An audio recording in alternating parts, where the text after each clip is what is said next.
Hello everyone, welcome to What If Issei Got Betrayed and Become the Crimson Dragon God of Arcadia Season 2 Part 3. Before we start, please go support Au.RageRevan and Darkdecade97 for writing that awesome fanfic. Now let's begin. S2 Chapter 5. Calm before the storm. John's room, Arc family mansion, 9:30 p.m. Violet was calming John down as she spoke. Calm down, John, things are not that bad, we will just keep it a secret from your parents. John looked at her and spoke, fine. How did you even get pregnant? Violet spoke with a slight blush. The night you went to Beacon, after the Civil War, we decided to celebrate, and then, we made passionate love. John nodded as he asked. So what is it, a boy or a girl? Violet shook her head and spoke, I have kept it a secret and truth be told, I want it to be a boy, but even if it is a girl, I will love my child regardless. John chuckled and spoke, you got that one, right? John spoke with a chuckle, as he continued, great. Oh, I'm so excited to know, but we can't tell my mother or sisters about this. Knows what'll they do to me when they find out I got you pregnant. However, just as they were about to continue, someone knocked on the door. John. Are you free right now? Shit, it's Dad. John spoke with a hushed voice. Violet nodded as he soon spoke, yes, Dad, let me open the door. John walked up and opened the door. As Issei was revealed to be on the door, he had a look of surprise, as John asked, so, what brings you here? John's stuttering did catch Issei off guard, however he had an idea knowing John's antics full well. He could only internally sigh knowing what may have happened, however he hoped that his antics didn't cause any problems. I wanted my Nintendo Switch back, if that is alright. John nodded as he spoke, sure, why not? Issei took back the Nintendo Switch, as he could see John and Violet acting as if something was of. They wanted him to leave the room. He narrowed his gaze and spoke seriously, alright, speak up, what is happening here? The two became even more nervous, as Issei looked towards Violet and spoke, so, Violet are you going to tell me what is happening?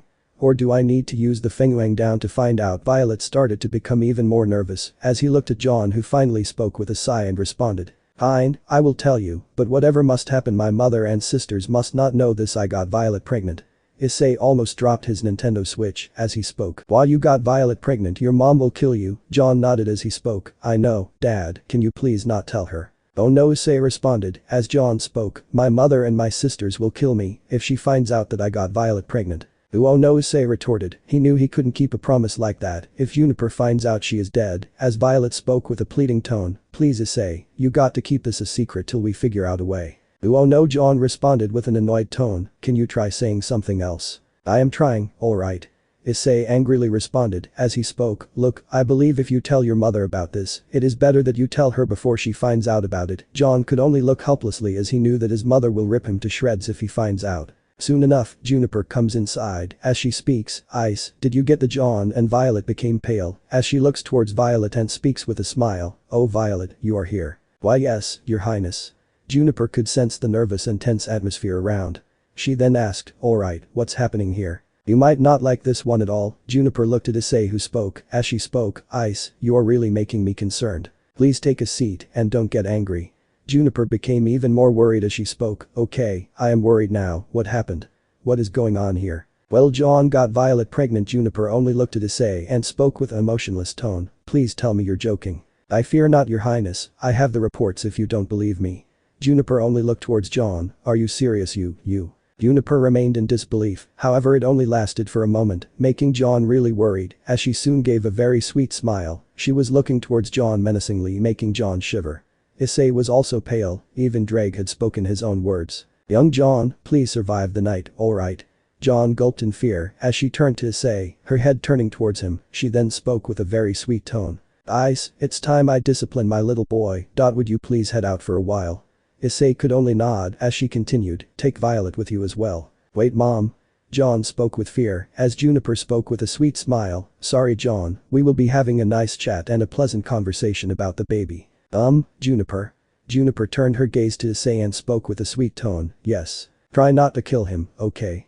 Juniper could only speak. I just want to have a talk with him, no killing, you can be assured on that one. Alright, Issei and Violet walked out of the room as Juniper turned her head slowly towards John and spoke with a smile. So my dear John, where can we begin? John's screams were heard throughout the mansion as all the maids, butlers and knights were told by Issei and his daughters, who had been informed about them. They claimed that it was a mother disciplining her child. John's room, Arc family mansion, 11:30 p.m. Issei soon walked into the room as John was completely pale, almost as if he was drained out of any stamina he had left.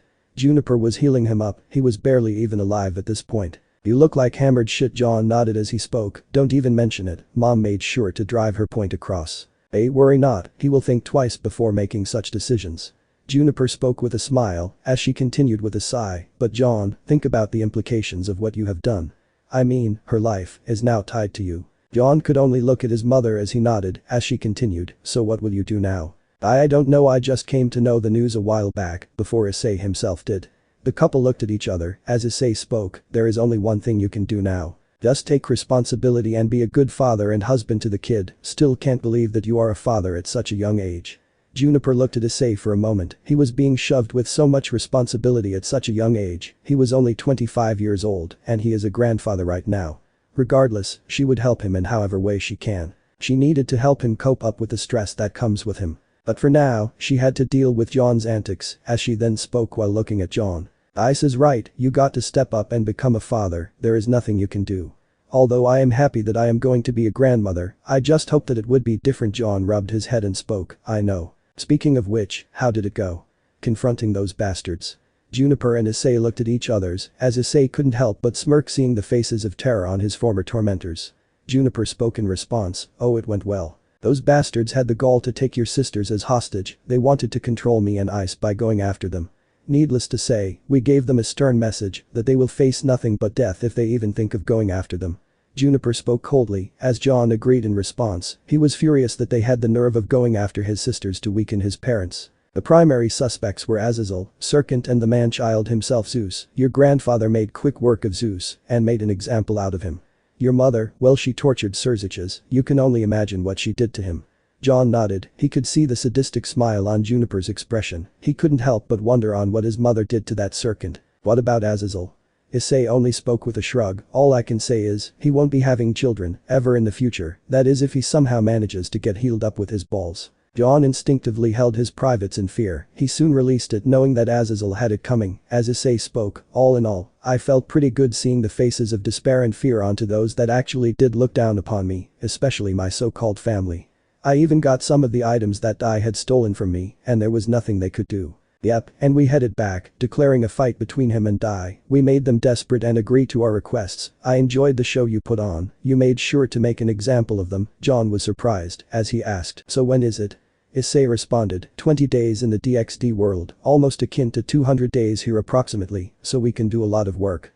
There is no way Dai can get stronger without cheating, and if they do cheat, we have a way to counter that as well. I can't wait, I want to see him get beat up, and then we will destroy all those Kuo students after that. Issei nodded as he spoke, yep, they are all yours, but seeing them lose everything will be more satisfying. Yeah.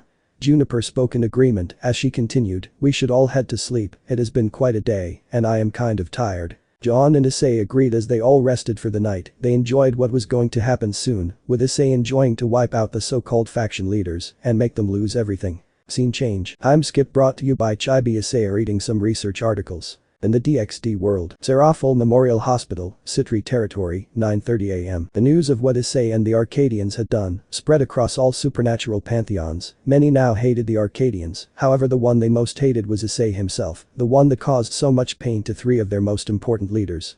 He made an example of them. However, with what Issei has done, they were scared of him now.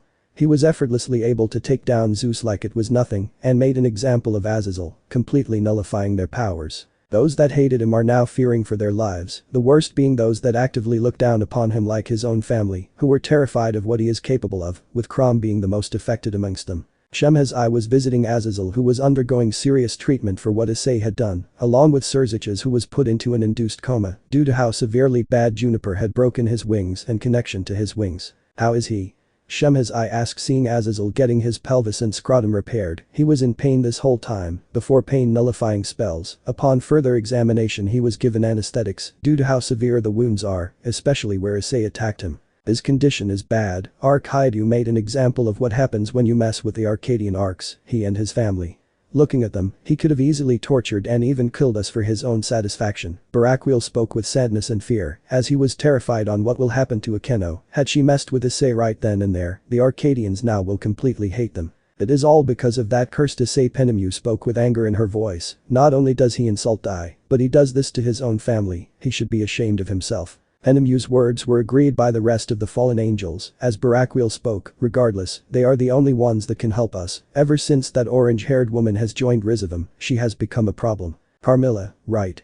She has become an even bigger problem for what has happened. Worse, Carmilla was even able to infiltrate the Hindu faction and almost steal the Amrita. Had it not been for Indra passing by, she managed to escape, but still it is a problem, since I have a feeling that the Neo-Cows Brigade is working with the Black Arms, or as they call themselves. Shemhaz I spoke as Barakwil continued, that is not even mentioning on how Dai was defeated by them. He has been training relentlessly ever since. He should, cause if he does not, we are done for. Penemu spoke with fear, since the Black Arms, despite being human, are still posing a nuisance, along with the Neo-Cows Brigade.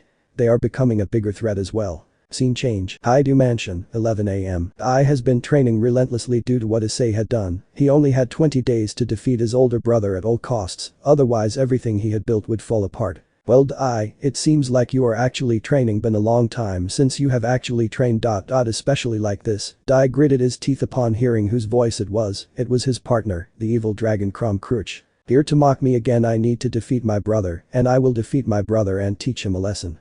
Dai responded with anger in his tone, as Crom could only laugh at his face and respond. Here is the thing, Issei has been training for years, and he is much more intelligent when it comes to his creations. His god keys are a prime example of that. His god keys are comparable to the 18 Longinus, something you can only dream to create. Dai gritted his teeth in anger, as Crom kept mocking him. Heh.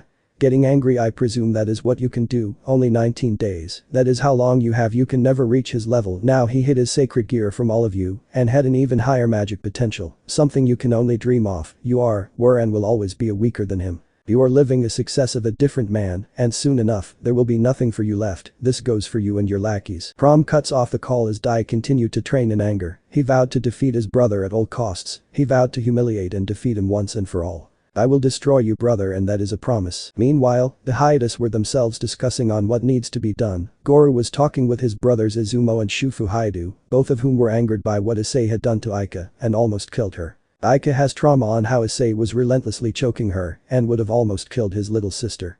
Miki was also there as she discussed on what needs to be done, while the others are preparing themselves in an event that Issei does want revenge for his treatment.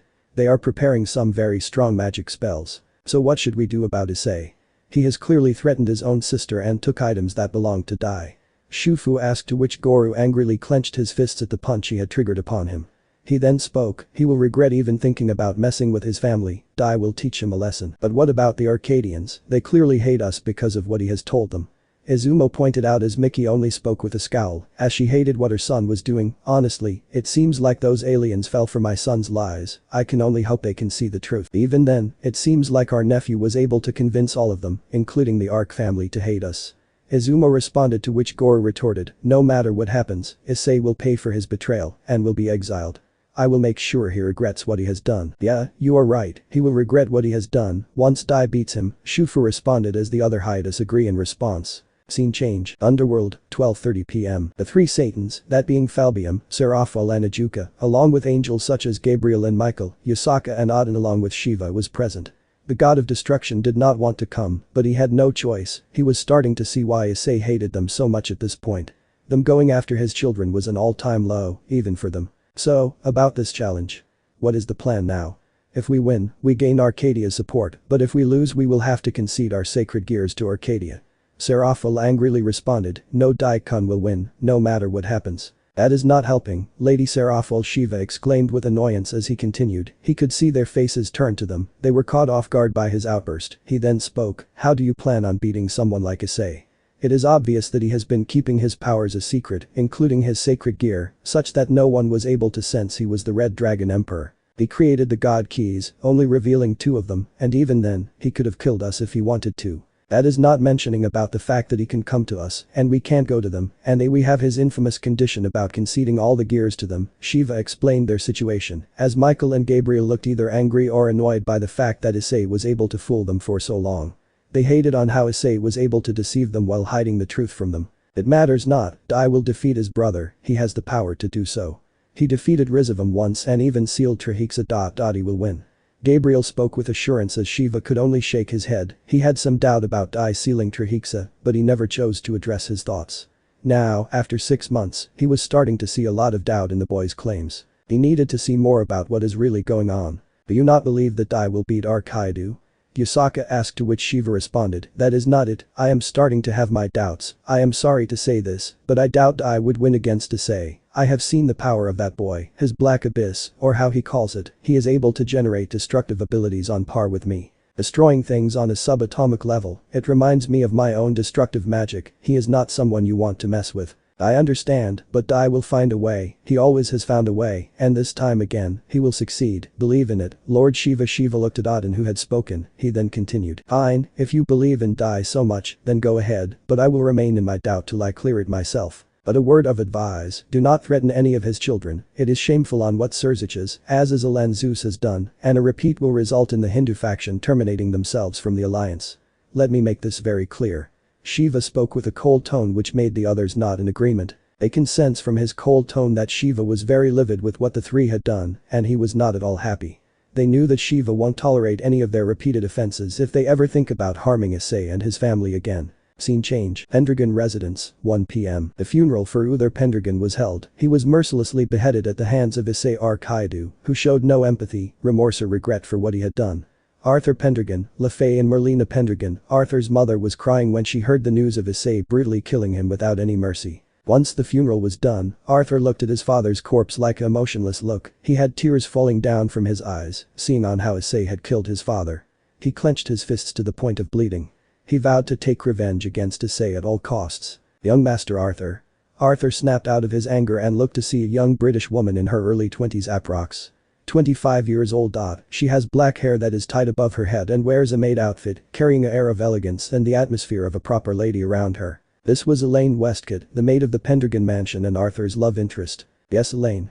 Arthur wiped his tears as Elaine walked to him and spoke, young master, are you alright? Yes, Elaine, I am fine, Arthur lied to Elaine as she could only nod. Elaine was not a fool, she knew what Arthur is going through right now. He may not have liked his father, but he still cared for the man that he had once raised. She then spoke, knowing that Arthur will be blinded by his anger and maybe revenge towards the Arcadian emperor. She saw Arthur's bleeding hand and rushed to him as she used some healing magic. Arthur, you are wounded, please let me heal. Arthur did not seem to resist as Elaine was healing his wounds, she could only see him tearing up constantly, as Elaine remained persistent and demanded in complete worry and concern. Arthur, please tell me, are you really alright? Arthur spoke looking towards Elaine and cried onto her chest, as Elaine could only console him even further. The Arcadian emperor had made an example of Uther Pendragon and killed him without any mercy. Elaine never felt this helpless, as she did not know how to console him. Meanwhile, Lefay was weeping in her room herself, as Valerie, Kuroka and Biku are with her. Valerie was described to be a beautiful white-haired woman with blue eyes, she wore a green V-neck shirt, black leather jacket, and burgundy jeans. It's okay, Lefay. Kuroka was hugging Lefay, as Valerie clenched her fists in anger and responded, that accursed Hyoudou, how dare he do this? Valerie's words were not responded by anyone, as Biku spoke. There is nothing we can do, he has become much stronger than before, and the only way to gain Arcadia's alliance is if Dai wins. He will win, he is nothing like Dai. Valerie spoke coldly, as Biku responded, I doubt that, he almost killed Zeus, and even killed Lefay's father, and dared us to do something about it. Even Dai was unable to do much. Kuroka added with anger, on how Issei attacked them, not just once, but twice, and dared them to do something about it. Kuroka hated what Issei had done not only to Dai, but also to her friends, and on how he had managed to do this much damage in such less time. Regardless, we can only hope that Dai wins, or else we are doomed. Biku responded, as Kuroka spoke with hope in her tone, Dai will win, have faith Biku, he will win, Naya. And if he does not, I would love to join and humiliate that Arcadian emperor, I will make sure he knows his place. Valerie spoke coldly, as suddenly the wings behind her back show up, revealing it to be Divine Dividing, as Albion had spoken. I am afraid it is not going to be easy, Valerie. Valerie looked at Albion and responded. What do you mean, Albion? Albion responded in his own words. I am not going to lie, he is on a different level, he never once used his sacred gear in any way. The abilities he used was his raw physical strength and his sword which he nicknamed Black Abyss. Then we have the fact that Issei is one of the few mages that is skilled in gravity magic, he is skilled to the point of generating black holes that can not only destroy the entire body in a matter of minutes, he can even go further beyond, he just has not shown his complete powers yet. I hate to say this, but Drake has trained one of the strongest hosts of all time. He is able to even keep up with the likes of Zeus and was able to bring him to the point of absolute submission. He even killed Artemis without any mercy and dared the Greek pantheon to do something about it. He is going to be someone very strong if you want to fight and eventually beat him. And at your current level, it would be impossible to even land a hit on him, since he would find a way to subdue and eliminate you with ease. Albion explained to his host as Valerie could only grit her teeth in fury. She hated the fact that Issei had become this strong, and he was able to remain hidden in such a manner. Even LeFay couldn't help but be even more in despair after hearing all of this.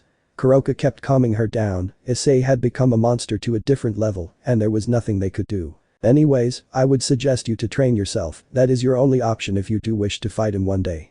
Albion cut off the connection, making Vali nod in understanding, as she could only watch the weeping expression of LeFay and remain helpless, seeing what happened to her and what he did to her father. Scene change. In Arcadia's world. Scarlet's room, 9:30 am. Scarlet had come out of her bathroom. Just recently she also started having food cravings and sudden bouts of vomiting. She then grunted in frustration as she spoke, "Why is this happening?" All of a sudden. Suddenly, someone called out to her as she spoke, "Scarlet, are you okay?" The one who called out to her was Scarlet's big sister, Holly Madison. She was a tall and beautiful woman and has long flowing red hair. She is wearing a tight black suit with straps and pouches all around it. "I am fine, big sister, I just don't know what is wrong with me. This has never happened before." Holly knew of her situation as she spoke, "Maybe we should get you checked up." "Yeah, I guess." Scarlet brought out a bag of chips and started to eat as Holly spoke, "Seriously, you just threw up and now you want to eat?" "I'm just hungry, Holly, not bad." Holly only sighed as the two headed to the doctor to get checked up for her situation. Scene change. In Draken's world. Wedding hall, Underworld, 10:30 p.m. I was finally getting married to all the girls, that being Riaz, Akeno, Kaneko, Asia, Zenobia, Irina, Roswis, Ravel, Gabriel, Ingvild, Tsubaki, Sona, Kusha, Sakvara, Athena, Artemis, Laisha, Pinemu and Yusaka. They were all happy at what was happening as Dai mentally thanked his foolish and stupid brother for letting this happen, unaware that a storm was about to approach them. "Does anyone have any objections to this wedding?" the priest announced as suddenly a voice boomed around the locations as the doors suddenly exploded. Two devil soldiers rushed inside as Surziches demanded, "What is going on?" "My lord, it is Issei Hyoudou, he has been attacking us," and the two soldiers couldn't continue to speak as they were immediately decapitated, much to the guests' horror. They looked to see Adam Taurus and Lord Draken himself that was approaching them. They were accompanied by another of their generals. She wore a black witch hat which had a red crown on it and a red interior. She wore a black dress skirt with a necklace that had a ruby at the center. Her dress had an open cleavage. She wore black leggings and she wore black heels. This was none other than Scarlet, formerly Scarlet Madison. She often wore a dark grin on her face. The faction leaders were shocked to see the three individuals as they noted the black-haired individual to be similar to Issei as Draken spoke at the guard. "That was for calling me Issei, I hate that very name, reminds me for being a weakling." This confirmed any of the suspicions that he was none other than Issei Hyoudou as Mickey spoke with utter anger and spite for her former son. You have some nerve of falling this low, you are nothing but a disgrace, a weakling that should have been dealt with a long time ago." Mickey was unable to continue as suddenly she was stopped completely. She was seemingly frozen in time as Goru tried to shake her. "Don't bother, she has been frozen in time, permanently." Goru and the Hyoudou clan members looked towards Issei with anger as Goru shouted at Issei, "You damned weakling, I will make sure you regret it." Goru and many others charged their magic circles at them as he looked towards Scarlet, with her responding with a smile after noticing his gaze. "As you wish, Lord Draken." Scarlet walked forward as the Hyoudou clan had a grin. They were going to destroy this girl like it was nothing. However, Scarlet only raised their hands, making them all stop as they raised their hands and aimed towards their throats, excluding Goru who was frozen solid. "Fill yourselves." Scarlet spoke as she made them crush their own throats until they died horribly, with her speaking coldly, "You are not welcome in my lord's presence." The clan members' deaths were looked upon by horror with Issei's actions as they angrily glared at the three in response. Many were furious at this, while Dai seemed to be fearful. He was now their enemy and he wanted their extermination and their utter annihilation as Riaz spoke angrily. "It was not enough for you to lie and deceive us, but now you are attacking us." Surziches spoke in support of his sister. "Hyoudou Issei, for your actions, you will be imprisoned in Cocytus for all eternity." Draken scoffed in response, angering the two of them. "Boy, you are going to regret what you did." Azazel spoke seriously as several others added their own insults and on how they will punish him. Draken was unaffected. If anything, he was getting bored at what was happening. "We are going to enjoy making you suffer." Akeno spoke with a blush and a grin on her face. "You disgust me." Asia spoke to Issei. She saw Issei as a manipulator and a traitor, while Draken looked at her with a smile, laughing at what he had done, making the others minus Scarlet and Adam angry. Go to hell, Kuroka exclaimed in anger as Valerie and some others glared at him as Gabriel spoke. I was right about you, you are a monster and you are not to be trusted. Draken rolled his eyes in annoyance. He hardly cared what this pigeon thought of him. If anything, he hardly cared what they thought of him. In fact, he was happy they see him as a monster. You are a monster, Kaneko exclaimed in anger as Issei ignored her. You bring shame on the Hyoudou family. Aika spoke with anger as Draken only shook his head in disappointment. For once he was happy to bring shame on this disgusting clan of his. Miki angrily responded with tear in her eyes. You not only bring shame, but you are a monster. You should be ashamed of yourself. You bring shame to us as well, boy. Auden spoke with disappointment as Thor and Frigg agreed to Auden's words. We will make sure you are seriously punished for this, you brat, Zeus angrily exclaimed with some gods nodding in agreement. I was right about you, you are nothing but a liar and manipulator, and I made the right choice choosing your brother over you. You would have been a bad influence on Kuno. Yusaka spoke coldly as Draken rolled his eyes. The fox really annoyed him. He is certainly going to destroy any hope or love she has for Dai. You stay far away from us, you disgusting pervert of a man.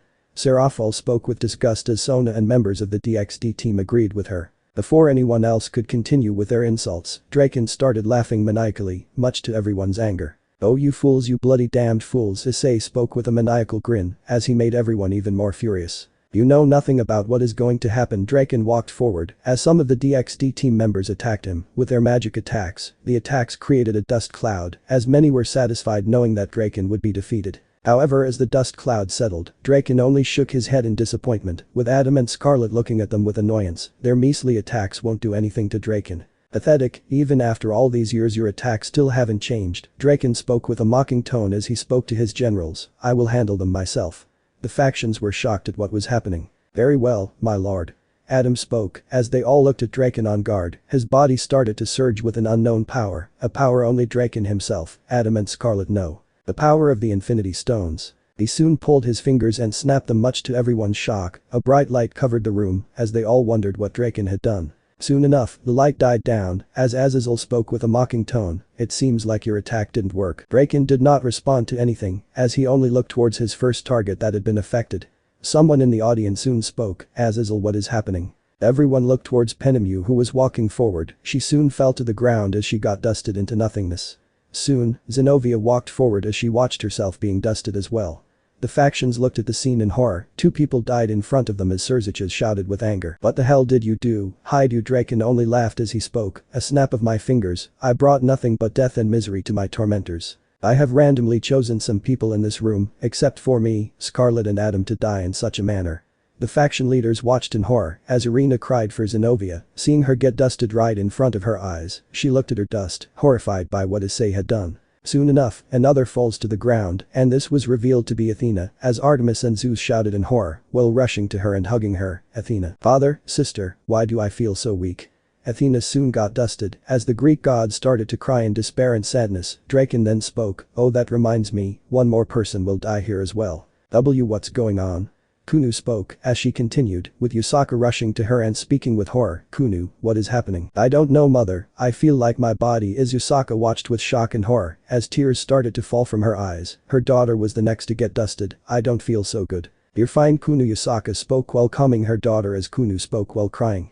I don't want to go, mother, I don't want to go. Kunu hugged her mother tightly, clinging to her support as Yusaka held her daughter tightly. As Kunu started to lose her grip, she soon fell to ground as she also got dusted. Mother Kunu was soon dusted into nothingness as Yusaka held the dust, tears falling from her eyes. Her maid abandoned her, and now her daughter was gone right in front of her eyes. You sick bastard, Ria shouted with tears in her eyes. Draken had killed 4 people without any mercy. Draken only looked at her and cackled as he spoke. Oh, this is just the beginning of your end. The amount of torment you have put me through, this is payback, and this is just the beginning of what I have planned for you. Draken spoke as he left the room with his generals. He soon gave a glance and spoke. Enjoy your final moments, faction leaders, cause Armageddon is coming for you. I declare war on all the factions and their leaders, and I won't rest until every last one of you is wiped clean from this world. Draken declared to everyone as they all watched with helplessness or anger as Draken spoke. Until next time. Draken walked outside as Tobio rushed towards him along with Valerie, but Draken was long gone from the location. They could only clench their fists as tears fall from their eyes. Draken has declared war upon them, and now they have to fight a very powerful opponent. S2 Chapter 6. clashed between two dragons. Issei was drinking his Diet Coke can as he finished drinking it to completion as Aqua asked, "You really love Diet Coke, don't you dad?" "I do, it keeps me awake enough for my projects." Persephone could only give a sigh as she remembers him waking up late at night to actually as Issei threw the can into the dustbin and spoke. "So what is the plan for Dai?" John asked with a smile, to which Issei responded, "Well, I know they are going to get desperate as time passes by, so I won't be facing Dai alone, I will also be facing the entire DXD team as well, or have a chance to do so." I had heard from Serkant that he was going to cheat in this as well. Since he is going to get involved with the team, I already have told the 501st on standby, turns out they are going to enjoy having a piece against their counterparts, even Roswis Ark is ready to join the fight as well. The others nodded, remembering hearing from a meeting that they are going to get them involved as well, which includes many members from the DXD team as well, even new members like Elizabeth are planning to join the fight. She does have a score to settle with the angels who had abandoned her. Anyways, we should get going, our guests, our hosts aren't going to wait for us, now are we? Issei's words were agreed by the Ark family as they are all going to head towards the magic circle that was going to move towards the underworld arena. "Your Highness," they all turned to see Elizabeth panting around as she spoke, "Please let me come with you." "Elizabeth, may we know why?" John asked, to which Issei responded, "It is simple, she wants to have a word with Gabriel, right?" "Yes, I want to talk to her, after all. She has a lot to answer." Elizabeth was clenching her fists in anger as the others noticed her anger. Juniper then spoke, "You sure you want to go? You are not the only one who has some scores to settle with them, my husband being one of them." "Yes, Empress, I want to go." Juniper nodded as she spoke, "Very well, you can come. I hope everyone is ready, right?" The others nodded in agreement as they all headed into the portal. Issei was the most interested since tonight is the day he would be taking vengeance against all those that looked down upon him, all those that hated him. Party Hall, Underworld, 7:30 p.m. The devils and other races were having a celebration. Several were confident in the fact that their hero Dai will be able to beat up his former brother who had refused to listen to him in any way. And speaking of Dai, he was hanging out with his harem, which was basically his batch of cheerleaders. They all cheered for Dai despite knowing what Issei was capable of. Suddenly, a magic portal opened up right in front of them. It was revealed to be none other than the Arcadians who had all showed up.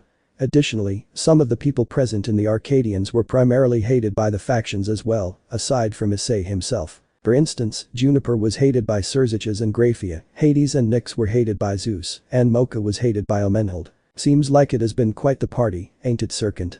Issei spoke with a mocking tone, looking toward Surziches, who was seething in rage, but there was nothing he could do. Issei decided to add more pressure and speak, "Aw, look at little Lucifer Jr., gonna cry." "Why you?" Surziches shouted in anger, but was calmed down by Graphia. Elmenhold glared towards Mocha, who only gave a smile. The Karnstein couldn't help but see her, of all people, knowing what she is capable of. Initially she gained the upper hand by forcing her to split from Issei back when he was weak, but now she was terrified and fearful on what Issei would do if she tried the same stunt. Similar thoughts were present in the Gremory peerage. "Don't even think about it, Surziches, you know very well what we are capable of, we will wipe out every last person in the room. If you even think of attacking me or my family." Juniper spoke mockingly, but coldly, making the Crimson Satan back away. As Saffron spoke, "Worry not, mother, he wouldn't even dare to do something, unless he wants death." "I know, but he seems to keep forgetting his place, arrogant filthy bat." Juniper spat with disdain, making the Crimson Satan's blood boil. He looked towards Juniper with murderous intent, who could care less on what happens. Riaz responded angrily, "You, how dare you insult Surziches Sama?" Before Juniper responded, Violet spoke, "Nobody asked for your opinion, you red-haired bitch." "Yeah, she is nothing but a worthless red-haired whore who thinks she is top of the world. All because of a brother who loves her too much and failed to raise her properly. She is pathetic and disgraceful." Saffron spoke coldly as Riaz gritted her teeth in anger. However, Saffron released a burst of energy which made all the devils back away. Her power was not something they wanted to cross against. Saffron was about to lunge when Issei stopped her. He then spoke, "Not yet, Saff." Saffron nodded as Issei spoke, "As for you, Riaz, try any funny business and I will destroy you. Don't test my patience like you did back then. Even your brother is powerless against me." "Why you?" Riaz growled as Issei reached close to her height, making her nervously back away. He could see Riaz Arcadia already has infiltrated inside the party and is waiting for her chance to strike against them. He smirked, knowing that they couldn't do much even if they wanted to. Earlier, Issei came to know of the seals that were inside the stadium, as well as the involvement of Team DXD that would be present in the fight. They were going to cheat, but it did not matter, Issei had prepared against them. He smirked, seeing Ria's fate, who was completely terrified of her. He grabbed her by the throat as holy magic was being gathered in his hand. Rhea Surziches shouted as he was ready to defend his sister, with her peerage joining suit. However, Issei had a very strong holy magic aimed at his hand as he spoke. Don't bother, if you even try anything, I will destroy her completely. My hand has holy magic aimed in it, and it will harm her on a level that you can't even possibly imagine. Trust me, Surziches, if any of you make a move against me or my family, I will destroy every last one of you, Issei declared, his gaze cold, as his hand glowed a white glow, making Rhea terrified. She was hyperventilating with fear. Surziches and Ajuka tried to save her, with the latter trying to use Kankara formula to control his holy magic, but suddenly Willow closed a gap with and following suit, as Willow speaks while putting Masamune near Ajuka's throat. And was in her Mandarin armor, with all 10 rings in her hands. Don't even think about it, genius, before you can even make a move, I will slice off your head. Willow spoke coldly, as she was ready to slice off his head, making him grit his teeth in anger. And was also ready as she had gotten her wakizashi and katana in a headlock at Surziches. The two devils were surprised at how quick the women were. Surziches was ready to wipe out An, but before he could, he was unable to do much, as An only laughed at his face. And spoke coldly after laughing, I know the grief and trauma you have put my student through, I will enjoy seeing you suffer for every grief you have put him through. You Surziches Lucifer, no Gremory. You don't deserve the title of Lucifer. You have abused your power for your own gain, family and sister. When the rings are all gathered together, it gives me the power of a god, able to see everything, every molecule and electron in the universe, and capable of commanding reality itself. I essentially become a being that surpasses mortality for as long as I hold these rings.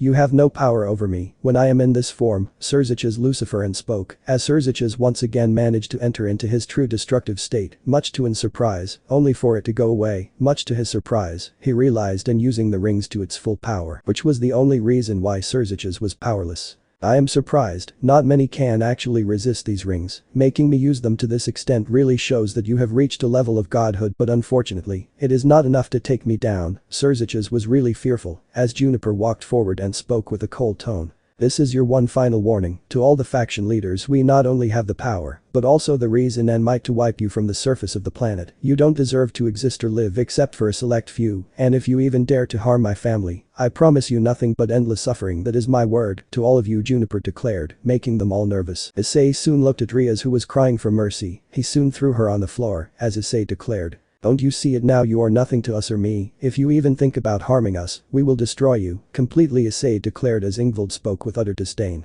You have really shown your true colors, haven't you? Dai is right about you in every way, you are nothing but a liar and have manipulated these people to your side. Juniper and the others were ready to give her a piece of their mind, but Issei only stopped them as he spoke. Go with Dai if you still think of me as a liar, and stop wasting my time.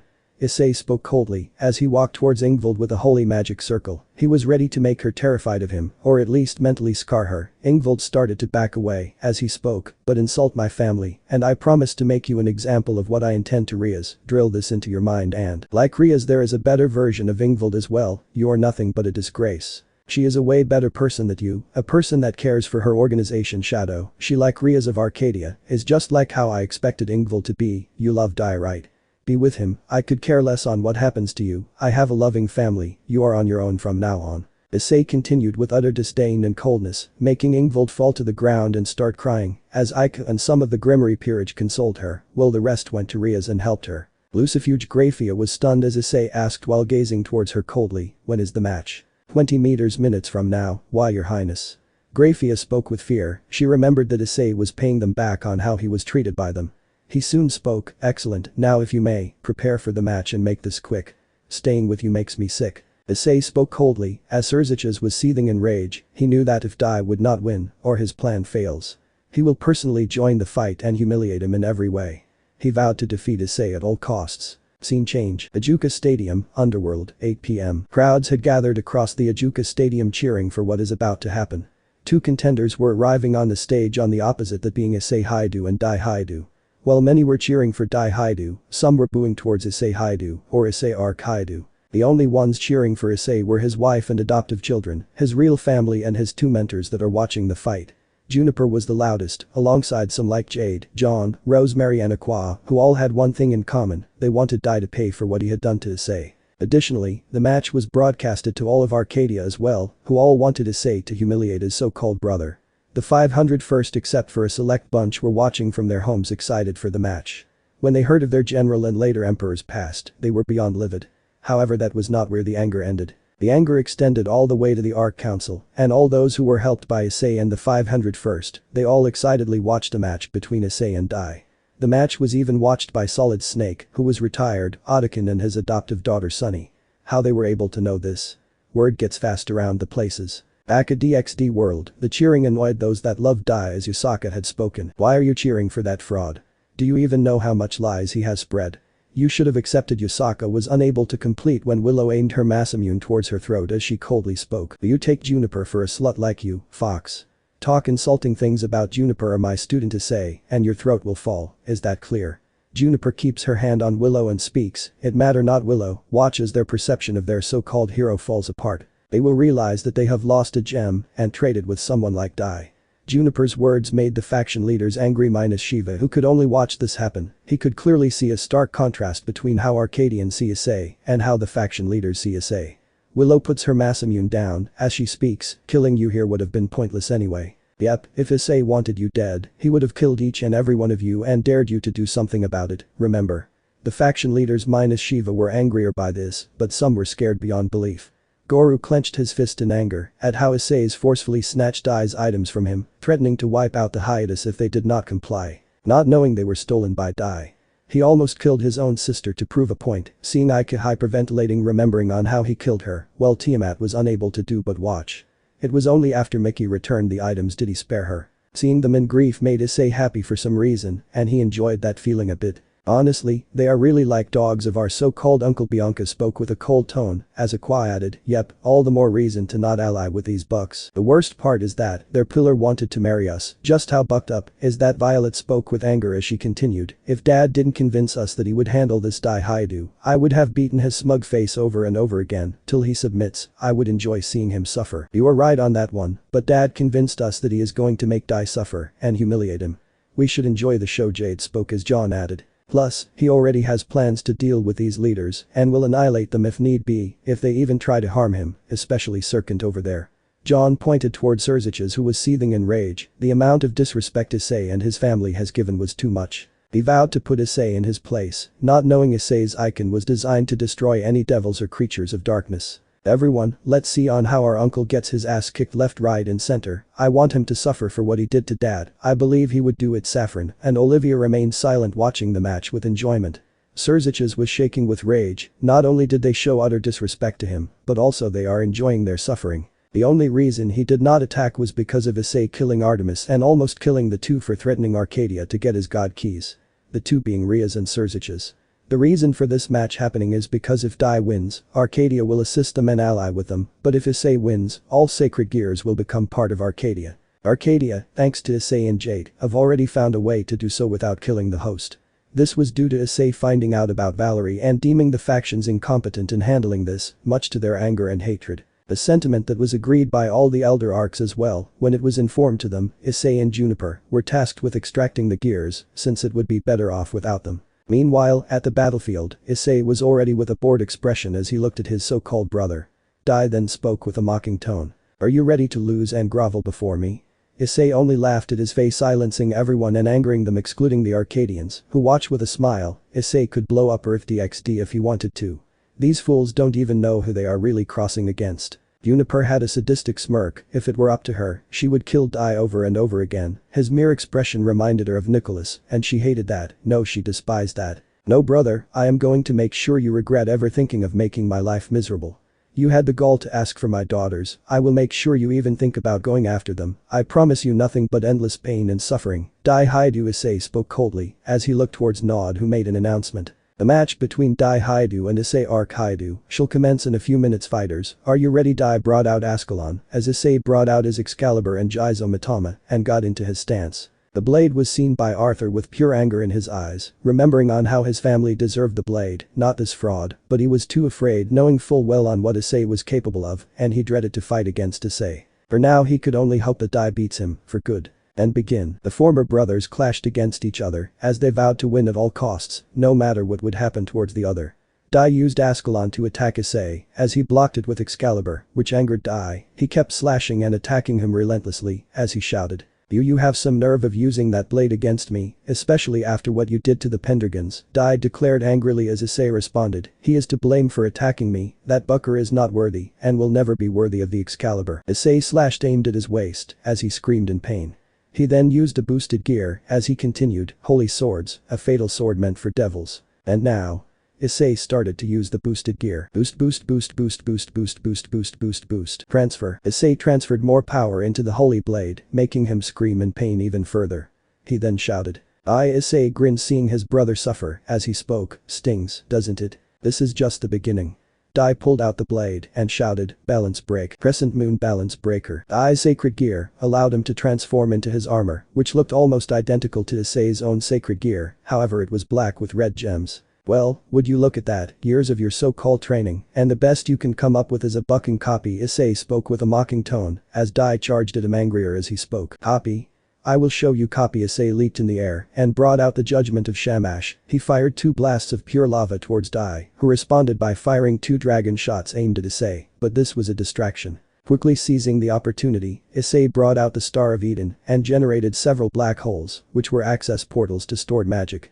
These were specialized black holes that were augmented using the stones that Issei had created, but Dai had stolen. He wanted them back, hence he threatened the Hyoudou to return back what is his.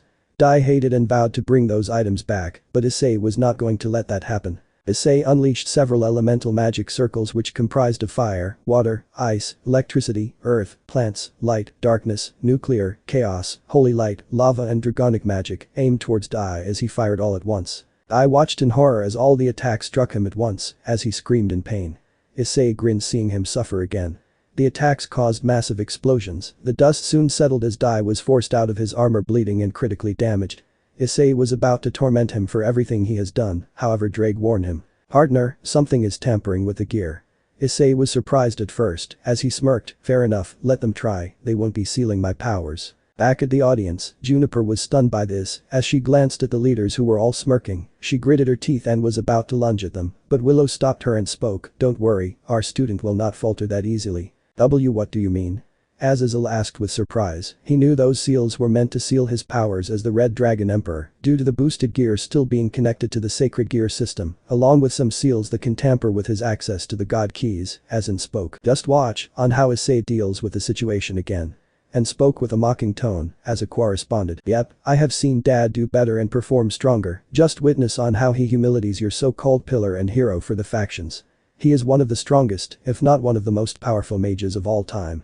The faction leaders were gritting their teeth in anger, as Violet Arc added. Trust me, Dad is not even trying, he really wants to make Dai as miserable as possible, and if I were in his place, I would do far worse, Violet Arc angrily added, as they all glared at her, however they wouldn't even try anything knowing what Issei's wife and mentors are capable of, but at least they know their places. I have been waiting for a long time to see my son put that so-called hero in their places. Persephone spoke coldly, as Zeus glared at her, but a return glare from Hades made him back away with fear and anger.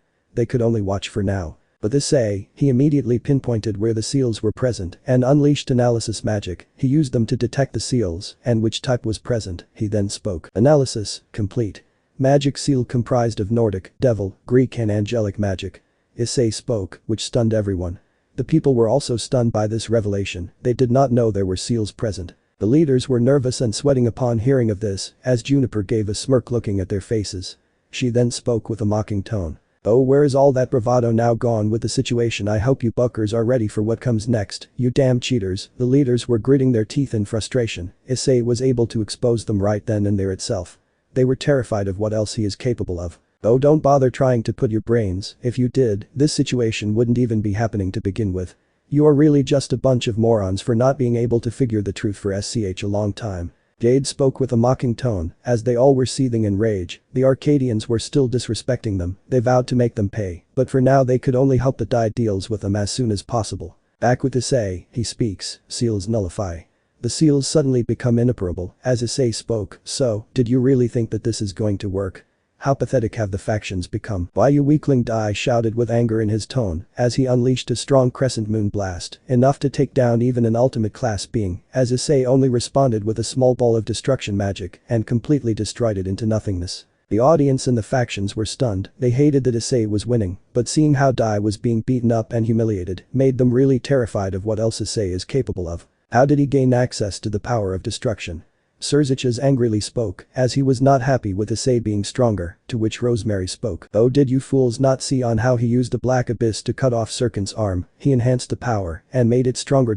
You never actually bothered to even care, and he became stronger right under your noses.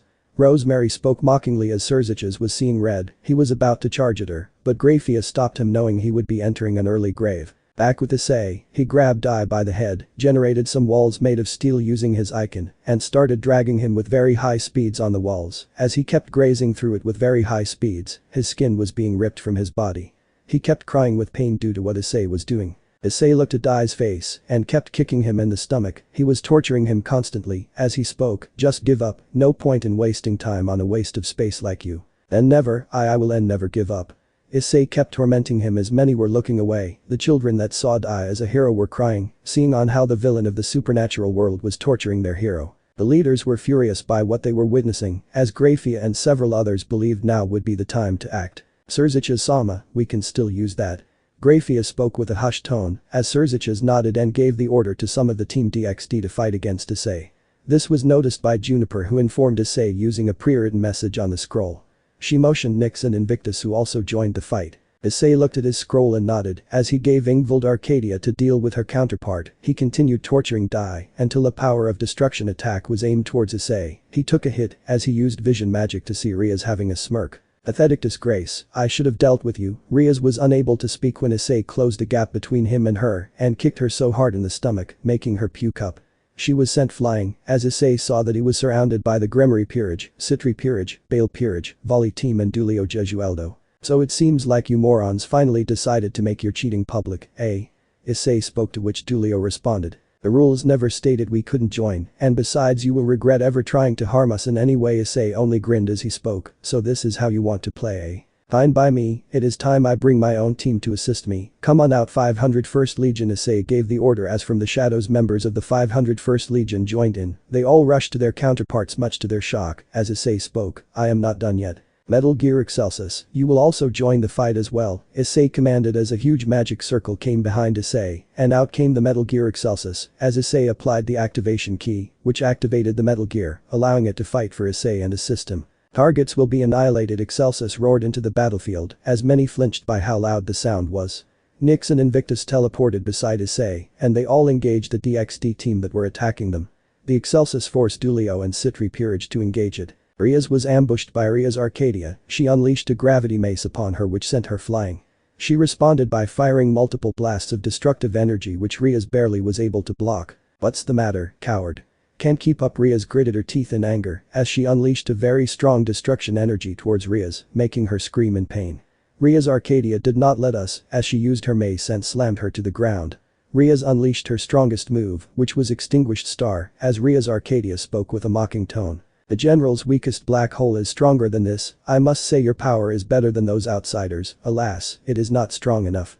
Riaz gritted her teeth in anger, but however before she could react, Riaz Arcadia decided to end this fight. She crosses her arms and she has an angered look on her face, while her fists emit a vile green glow. After the minute of a charge, Riaz's eyes shoot open, and her eyes are the same vile green. Demon Splash Flare. Riaz Arcadia charged the attack. Riaz Arcadia's attack completely annihilated Riaz and anyone that surrounded her, as the others managed to evade it, with all the DXD alternates getting hit as well, with the Bale Peerage and Dulio getting hit the most, taking massive damage, but they were able to survive the hit. Riaz Arcadia had a smirk on her face, as Extinguished Star was gone.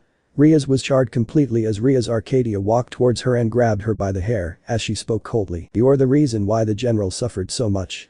Riaz Arcadia's smirk goes evil as Riaz became completely fearful and terrified, as screams were heard belonging to Riaz. Akeno was looking at her counterpart Akeno Arcadia as she spoke, seems like you are not tough, are you? Akeno gritted her teeth in anger as she unleashed a strong electric blast at her, only for Akeno Arcadia to enter into her armor, indicating her status as a death maiden. You cannot stop death. Akeno Arcadia entered into her stance as she prepared her sickles. She flew into the air using her wings. She grabbed Akeno by her wings and started pulling her towards her as she screamed in pain. Akeno Arcadia unleashed a quick assault of kicks aimed at her stomach, making her cough up blood. Akeno Arcadia soon kicked her in the stomach. She already took some damage earlier, courtesy of I could kill you. But I would rather torture you for what you did to the general. Akeno gritted her teeth as she raised her hand to attack Akeno Arcadia, but Akeno was unable to do much as Akeno Arcadia slashed her arms off as she screamed in pain. "Aya, how does it feel to be weakened?" Akeno Arcadia spoke coldly as Akeno wondered where Ingvild was, only to get her answer when her body was thrown to the ground. She looked to see she had several bruises and was bleeding, her face was tear-stained due to the pain, as Akeno shouted. Ingvild Arcadia soon showed up next to Akeno Arcadia as she spoke, "Seems like you got your target." Honestly, this was pretty easy, she could be easily ambushed and a proper paralyzing dart, she couldn't do much. "Well then, I would certainly make her pay for what she had done to my general." Ingvild Arcadia spoke coldly, looking with anger and hatred towards Ingvild. She hated her counterpart for ruining her general in such a manner, and she was going to enjoy tormenting Ingvild, who could only watch helplessly in the situation. Kaneko Arcadia was fighting off against Kaneko alongside. Ika Arcadia. Her counterpart had fallen quite quickly from Ria's attack. Kaneko Arcadia unleashed a massive nuclear explosion aimed at Kaneko, sending her flying, as Ika Arcadia followed it up with a shadow being that slashed her multiple times. Hiroka tried to help her, but Ika Arcadia used telekinesis to grab her, as Kaneko Arcadia followed it up with another explosion magic as she shouted. Explosion. Kuroka tried to defend herself by creating a poison field, but Kaneko Arcadia and Ika Arcadia acted quickly, as they wore poison gas masks. These masks were made after the gas attacks that happened years ago, which started the Arc Civil War. As a result, they could easily resist attacks. How are you this capable? How can you resist this poison?" Kuroka shouted as Kaneko Arcadia spoke in response. "Are you a moron? Have you not heard of a gas mask? They are really designed to counter this poison, and yours is nothing compared to the poison gas in Arcadia." Kuroka seethed in rage as she unleashed Kasha at the girls, who avoided them with ease. She quickly responded by creating multiple illusions of herself, but Kaneko Arcadia only looked at her as she put her two hands on the ground and Ika Arcadia jumped in the air. Nuclear explosion. Kaneko Arcadia created a combination of nuclear and explosion magic, creating a very strong explosive magic that sent them both flying. The explosion was huge enough to completely cover the two Nekashu sisters, as their bodies were sent flying, tumbling to the ground. Their bodies were charred and with several pains, they were barely alive with unable to do much, they were crying from the immense pain that Kaneko Arcadia and Ika Arcadia had dealt to them. "Nice job." Ika Arcadia spoke to Kaneko Arcadia, who nodded in response as she turned to her general's tormentors. Asia Arcadia was in the air in her mech suit as she constantly unleashed a volley of bullets towards Asia, who was barely able to dodge the attacks. She used some flame magic to fight against Asia Arcadia, who responded by firing a missile shot aimed at her, which caused an explosion. "Ah!" Asia shouted due to the sound of the explosion, as Asia Arcadia spoke, "Just one explosion and you are done. I wonder what the Emperor even saw in your pathetic ass, such that you can't even handle a small explosion." Asia was tearful upon hearing this as another volley of bullets towards her, as she took some serious damage with some of her bullets hitting her in the leg and hand. She tried to use her sacred gear to heal herself, but Asia Arcadia was not letting that happen, as she unleashed a barrage of missiles aimed at her, causing her to scream in pain. She took massive amount of damage as explosions were heard throughout where she was soon on the ground, her clothes were tattered, revealing her panties and other parts, making her cry due to the immense pain she was suffering. "You get what you deserve." Asia spoke as she removed her mechanical suit and put it in a pocket dimension. She walked away to see Zenobia on her knees. She was attacked by Zenobia Corda of Arcadia, who was a captain in the Arcadian army. She looked the same, except she had worn military clothing. She carried a chest that has numerous summon orbs that can summon aquatic creatures that she commands both on land and water. She was one of the most latest recruits of the 501st, joining only 10 days before. She had heard what happened to the general and willingly signed up such that she could deal with her DXD counterpart. She opened an aquatic chest and unleashed a primordial sky whale that was able to breathe in air and unleashed several water storms at Zenobia, who was able to dodge. She soon followed it up with a rocket bazooka aimed at her, which sent her flying. Her ex-Durandal fell off from her hands. "Now attack Zenobia." Arcadia commanded Zenobia, who before could react took a direct hit from the storm blasts at Zenobia, causing her to be sent flying. She soon brought out a sea sponge that was as hard as steel, causing her to get hit really hard on the head, causing her to scream. "It's time to end your pathetic existence." Zenobia Arcadia unleashed several more bazooka shots aimed at her, as the sea sponge fell with Zenobia taking massive amount of hits. She soon fell to the ground groaning in pain. "That's what you get for harming the general." Zenobia Arcadia spoke coldly as she looked towards Asia Arcadia. She brought back her sea creatures back in her chest as she spoke. "Seems like you are done. These guys are not that tough, now only Kiba, Irina and Roswas remain." Zenobia Arcadia spoke as she looked towards Irina Arcadia, who was overpowering and tormenting Irina. The reincarnated angel had dropped her sword, Hyoudou. Irina soon kicked her to the ground as she was crying in pain. Irina Arcadia grabbed her by the throat and spoke. You know, you are a disgrace for being an angel. You lied and deceived an innocent man for that scumbag. You should be ashamed of calling yourself an angel. Irina Arcadia followed it up with a kick to her stomach, making her cough up. She soon kept kicking her till she did not get tired as she kept doing it until Irina was on the verge of tears. She soon threw Irina to the ground and stomped on her chest as she spoke. You deserve this, you heretic. Irina Arcadia spoke coldly, as Irina could only look in fear at her Arcadian counterpart. Most of them were on the verge of a complete defeat as the fight was coming to a close. Meanwhile, Nyx and Invictus were handling the Bale Peerage, with most of them being eliminated with Darkness Night of the Blank Sky, which eliminated almost everyone, except Kusha, Sayerg, who was in his Regulus Ray Leather Rex. Invictus was able to keep up with Regulus in its strongest form, but he was soon overpowering her. His training in the Outlands allowed him to do so. He easily was able to keep up with him and kicked him, sending him flying. Sayerg saw Kusha shouted, however Nyx was not going to let that happen. Using the dimension she had created, she had unleashed several tendrils as she trapped her and kept slamming her till she groaned in pain. Sayerg tried to assist her, but Invictus did not let that happen. He used the Umbra lamp to summon several spectral spirits to assist him. All those spirits that are in the lamp will assist him. Sayerg was on the edge seeing these spirits as Invictus shouted, "For my friend, for the Emperor." Sayerg tried to combat against these spirits, but Invictus was quicker. Using his strength he sent Sayerg flying, as the spirits all charged into him, exploding upon impact, making him scream in pain. He soon saw Sayerg in a tattered condition, as Nyx assisted him by sending several darkness blasts towards him, followed by a barrage of elemental blasts, making him scream in pain. Sayerg looked at his armor, which was already in tatters, as Regulus warned him, "Sayerg-sama, you need to get out of here." "I am afraid, I can't let you do that." Invictus brought out a cursed blade, as he spoke. "You may never have insulted Issei on his face, but you still worked with those bastards and looked down upon my friend. I will never forgive or forget you." Invictus stabbed Sayerg in the location where Regulus's head was, making him scream in pain. Kusha was in tears seeing Sayerg act like this. Sure, she may not love him due to being in love with Dai, but she still cared for him. "Please, Invictus, spare." Regulus begged for Invictus as he spoke. "Nyx, end this." "As you wish." Nyx used the darkness to unleash a very strong vortex spell, creating a tornado of pure darkness which destroyed his armor, revealing Sayerg, who was on his knees. The great Lion King has fallen to his knees. He could only glare helplessly at his two enemies. Ruthless Arcadia was facing off against her counterpart, who was on her knees, with her Valkyrie armor in tatters. She was bleeding across in several locations. Ruthless herself was in her Eidolon, which was a weaker version of an Icon. This was known as Bahamut, and Ruthless is unleashing several attacks upon them, but Bahamut was unaffected. "Really, is that all you have got?" Ruthless Arcadia spoke with a mocking tone, as Ruthless was seething. As Ruthless Arcadia took to the skies and shouted, "It is time to end this, I am done playing around." She transformed into her Gestalt mode. She soon charged up a very powerful draconic beam which was directed at Ruthless, who was terrified by the amount of power she was radiating. She soon fired the beam towards Ruthless. This was Bahamut's signature move, Mega Flare. Ruthless screamed in pain as she was sent flying. She soon exploded after a while, which made Ruthless Arcadia smirk with joy. She reverted back to her normal self, as when the dust settled, it revealed a half-dead Ruthless barely clinging to her life. She was happy that her so-called counterpart got what she deserved. Disappointing. Ruthless Arcadia turned to Kibo Arcadia, who had wrapped up his fight against his counterpart. His speed posed a problem to the dragon, but once he was able to predict where he was going, it was too easy. He won against him after that and even crushed his two legs to prove a point. Kibo Arcadia reverted back to his human self as he looked at his counterpart with disappointment. "You know, it is actually disgraceful for a knight to act like you did. You are." Kibo Arcadia stomped on his counterpart's chest as he coughed up blood.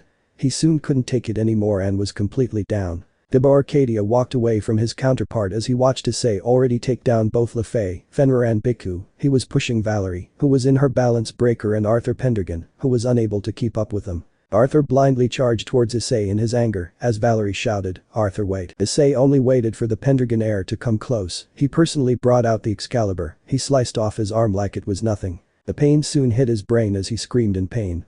You see, Arthur, I am the true wielder of the Excalibur. You will never be worthy of wielding the blade ever again." Arthur looked towards Issei with utter disdain as he shouted, "Curse you." Before Arthur could react, Issei slashed off his other arm, making him scream even more. Valerie watched in horror as Issei disarmed Arthur completely with barely any effort. She gritted her teeth in fury. She looked to see Issei ready to decapitate Arthur, but before that Valerie managed to get Arthur out of there and to safety. He saw Excelsis handling the Citri Peerage and Dulio.